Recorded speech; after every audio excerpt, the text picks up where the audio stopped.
Bonjour à tous, heureuse de vous retrouver pour cette nouvelle émission consacrée au travail à la lumière de la doctrine sociale de l'Église. Dans une précédente émission, nous avions abordé la question du juste salaire et je vous propose aujourd'hui de nous pencher sur la question d'un bon patron. Qu'est-ce qu'un bon patron?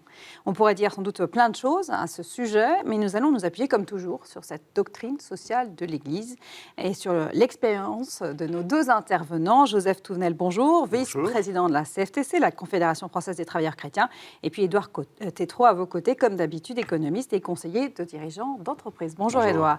Alors, Joseph, à vous l'honneur. Quelle est votre définition d'un bon patron? Un bon patron, c'est forcément un patron de syndicat. Les autres sont mauvais par nature. Un bon patron, c'est un bon dirigeant. Que je sois patron d'entreprise. D'ailleurs, j'aime bien la question parce qu'on revient à nous dire patron, c'est-à-dire le chef, celui qui dirige, celui qui est responsable.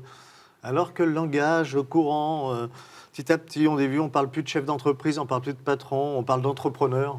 Moi, j'aime bien qu'on nomme les choses. Donc, ce sont les qualités d'un dirigeant. C'est quoi les qualités d'un dirigeant? C'est d'abord qu'il soit responsable, c'est-à-dire qu'il ait conscience de ses droits et de ses devoirs. C'est sa loyauté, c'est son attitude aussi, son exemplarité. Puis ensuite, en découle un certain nombre de choses, suivant les secteurs, suivant la responsabilité qu'on a, comment on est avec ses équipes. Un bon patron, c'est aussi celui qui a la capacité de faire confiance, de valoriser ses équipes. De déléguer. De déléguer, bien sûr, c'est pas lui qui fait tout. Alors après, on peut dire que dans certains cas, il faut qu'il ait connaissances techniques, dans d'autres cas, non. Là, il y a tous les cas de figure. En fait, c'est une figure très humaine, parce qu'un patron, c'est un être humain. C'est pour ça que pour la CFTC et dans la doctrine sociale de l'Église, on ne fait pas de séparation entre patron, salarié. Nous sommes des êtres humains, avec des responsabilités. Je peux être salarié dans mon entreprise, et puis j'ai des responsabilités familiales importantes. Tout ça est très mêlé. Donc, c'est quelle patte humaine. Et il y a quelqu'un qui a très bien écrit là-dessus, qui est un ancien militaire, un ancien des forces spéciales. Il s'appelle Herwet. Et il a fait un livre qui a un grand succès, parce que je crois qu'il en est à sa 3e réédition, pour justement le management en entreprise. Pour leur expliquer comment, dans les commandos, le patron gérait les choses et comment la réussite des commandos, c'était la gestion visant à la réussite avec beaucoup d'humanité. C'est-à-dire qu'il y a une adhésion au chef et au groupe qui... Et l'adhésion au chef ne se fait pas sans respect des vital personnes, pour le coup. Humanité, confiance. C'est-à-dire qu'à un moment donné, d'ailleurs, il le dit, un élément du commando plus efficace peut prendre momentanément les rênes, parce que le patron lui laisse les rênes, parce qu'à ce moment-là, c'est lui qui sera le meilleur. Donc le patron, ce n'est pas celui qui se dit « je suis le chef absolu qui décide de tout le temps ». Par contre, il doit avoir la capacité de trancher et d'assumer ses erreurs quand il y en a. Édouard, vous êtes d'accord avec cette définition patron commando, ça vous convient? Oui, le registre militaire et on peut puiser dedans, et notamment dans la doctrine militaire française qui est caractérisée notamment par un grand respect de la personne humaine. Enfin, ça, c'est un bon patron, c'est effectivement un patron qui fait son métier, donc qui décide, c'est tranché, oui, non. C'est un patron qui fixe, c'est celui qui donne un cap, qui dit on va là. Voilà. C'est non seulement dire oui, non, il y a 10 décisions par jour, mais il y en a 2 ou 3 importantes dans l'année. Il fixe un cap. Et puis aussi, c'est quelqu'un qui doit savoir mobiliser les énergies vers ce cap. Donc là, il y a à la fois le commandement, le respect des règles, des personnes.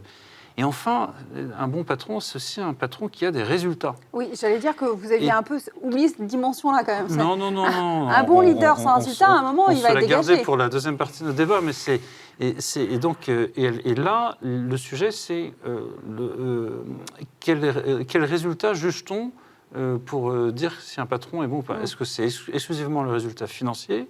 Est-ce que c'est, pardon de donner un nom, mais c'est Michel Combes qui avait restructuré, comment s'appelle, cette société de télécom Orange juste après, et qui est parti avec un bonus très important. Ce sera la colle de l'émission. Alcatel. Ne cherchez Alcatel, absolument. Est parti avec, après avoir taillé dans les effectifs. Bon, est-ce que c'est ça un bon patron? Qui fait des résultats, mais sur le dos des salariés. Exclusivement en faisant de la restructuration humaine? Non. C'est un bon patron, c'est le cap, le développement, le résultat, pas uniquement financier. Et puis aussi, si vous me permettez un autre aspect, c'est un bon patron, c'est un patron qui dure, qui réussit dans la durée à avoir la confiance de ses actionnaires, de ses clients, de ses salariés. C'est un peu le gage du bon patron, quelqu'un qui fonctionne bien, qui fait bien fonctionner son entreprise. Il dure en général. Oui, mais c'est pas aussi un gage évident, de... oui, aussi évident que ça. J'aimerais juste qu'on se réfère justement, là, pour le coup, c'est l'occasion, à la définition du bien commun. Un bon patron, selon le bien commun, ce serait un patron qui se soucierait des conditions sociales dans lesquelles vivent et travaillent ses salariés, afin de permettre à chacun d'eux d'atteindre sa perfection d'une façon la plus totale et la plus aisée. C'est effectivement une définition assez large, mais j'aimerais qu'on parle des conditions sociales. Ça veut dire quoi, se soucier des conditions sociales, Joseph? Et si quelqu'un a conscience de ses responsabilités, comme doit être un patron, les responsabilités, elles sont... Alors, si je suis dans une entreprise, qui est dans une entreprise du secteur privé, ma responsabilité, c'est d'avoir du résultat, d'être rentable. Mais ma responsabilité, elle est d'abord humaine. J'ai une responsabilité par rapport à la communauté humaine que forme l'entreprise, et donc une responsabilité sociale. C'est pour ça que dans notre pays, il y a des patrons sociaux qui, quand ça n'existait pas, ont mis en place les allocations familiales qu'on est en train de joyeusement nous supprimer. Ça, c'est un acte antisocial parce qu'il est antifamilial, c'est-à-dire qu'il s'en prend aux plus petits. Mais à des chefs d'entreprise, les enfants, ils n'étaient pas dans l'entreprise.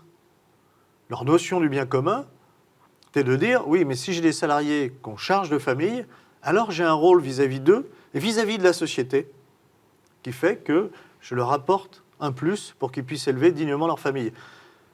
Ça veut dire que par rapport au bien commun, le bon patron, il a aussi cette vision.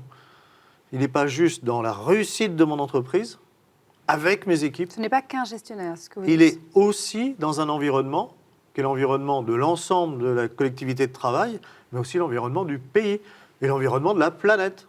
C'est un bon patron qui a une conscience de ce qu'est le rôle social de l'entreprise. Un bon patron, c'est un bon être humain. Édouard? Oui, je ne vais pas m'inscrire en faux. Mais se soucier des conditions sociales dans une entreprise, quand on nomme un chef d'entreprise à la tête d'une entreprise, et je pense notamment aux actionnaires ou au conseil d'administration, est-ce qu'on se soucie de la dimension humaine, de la dimension sociale de la personne qu'on nomme? On pense surtout aux résultats, on pense surtout au chiffre d'affaires, à la performance économique de l'entreprise. Il ne faut pas tomber dans la caricature ou dans l'angélisme. Cela dépend beaucoup de la culture de l'entreprise. Il y a des cultures d'entreprise qui sont, en France, c'est un peu connu, et je veux pas, mais qui ont cette culture très claire. Je pense que ça sera un exemple assez incontestable si vous parlez de Michelin, qui n'est pas un de mes clients, je tiens à le dire.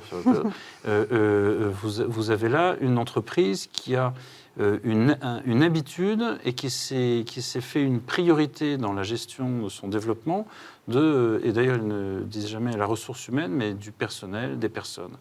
Il y a d'autres entreprises, que je ne citerai pas, qui, ni de près ni de loin, n'ont cette culture-là et ne veulent même pas en entendre parler. Il y a un sujet de culture. Et c'est pour cela qu'il faut regarder de près soit l'histoire de l'entreprise, soit l'histoire de son créateur, pour voir quelle va être la part chez lui de l'importance qu'il accorde au développement de la personne humaine dans son entreprise. Alors là, vous parlez des entreprises qui ont déjà cette histoire-là, mais comment faire qu'une entreprise qui n'a pas cette histoire-là, qui n'est pas une entreprise sociale, comme on dit aujourd'hui, devienne une entreprise sociale? Qu'est-ce qui pourrait faire que tout d'un coup on se soucie du bien-être des salariés? Non, mais si vraiment ils ne s'en soucient pas, c'est là où il y a l'action des organisations syndicales pour taper du poing sur la table et dire ça suffit. Ça peut aller jusqu'au blocage. Parce qu'on ne peut pas non plus laisser détruire les hommes. Alors, je note d'ailleurs qu'on a deux grands problèmes. Un, les multinationales qui sont très loin de leurs salariés. Et donc, souvent, bien plus proches des fonds de pension. Et donc, du coup, c'est la rentabilité financière. Et puis le reste, c'est pas que je suis forcément un méchant homme, mais je ne m'en soucie pas parce que je suis trop loin. Et l'État. Je note que, par exemple, de façon récurrente. On a les contrats à durée déterminée sur 10 ans, 15 ans, renouvelés je ne sais combien de fois, à la Poste. L'État est un mauvais patron. L'État est un mauvais patron. Putain, Parce que l'État est souvent déshumanisé. Parce que les hommes politiques passent. Alors, il y a des habitudes, ça ne veut pas forcément que c'est la plus mauvaise gestion du monde, mais il y a une déshumanisation qui se fait, alors que dans une entreprise, avec des personnes, avec une taille qui est une taille humaine, les relations humaines, alors on peut avoir des fous furieux dans tous les sens, mais à un moment donné aussi, il y a le bon sens qui l'emporte. Quand on sonne la cloche en disant « ça va pas », on se parle. Il est beaucoup plus facile de parler avec un patron qu'avec l'État. C'est sans doute pour ça que l'État est un mauvais patron. Justement, ce sera un sujet d'émission future. J'aimerais savoir, une question toute bête, est-ce qu'un bon salaire fait un bon patron? Est-ce que donner à ses salariés un salaire correct, un bon salaire, ça fait de vous un bon patron? Je ne crois pas que c'est une condition nécessaire, parce que... Mais ça participe à la chose. Ça participe. C'est-à-dire qu'un grigou, généralement, un gars à côté de ses sous, c'est pas forcément un bon patron. Voilà, si vous payez mal vos salariés, ils vont partir, enfin, ils vont aller ailleurs. Si vous surpayez, si vous surpayez un talent, je travaille avec un peu les industries du spectacle. Si vous surpayez un talent, ça peut arriver vite. Vous faites couler l'entreprise. Donc non, c'est très loin d'être suffisant comme condition de... Associer ses salariés de façon étroite à la gestion. On avait parlé de co-gestion à un moment dans une autre émission. On a beaucoup parlé ici et on a trouvé un accord assez fort là-dessus, sur la participation au sens gaulliste du terme, qui n'est pas uniquement la